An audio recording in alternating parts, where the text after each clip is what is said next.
bringing that into a team environment. I mean, I suppose it's the culture within a team which is required in order to be able to focus on those smaller issues, those little 1% gains, or part of 1% gains, isn't it?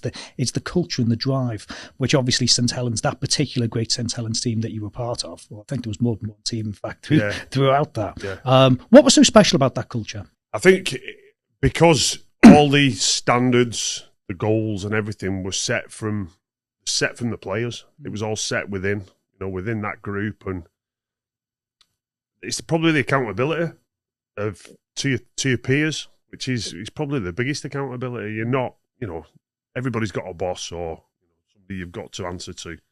When you're answering to the players who are beside you, and if your standards are not up to scratch, and one of your players tells you, it's quite powerful. We always had that, so it was always driven. I always said probably the best captain I've worked under was Chris Joynt.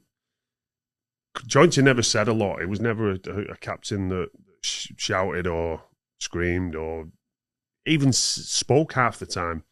When he did, you listened. And what Jointy would do, he'd always lead with his performance and lead with his standards and what was expected of everybody else underneath him. And it was, it was quite powerful.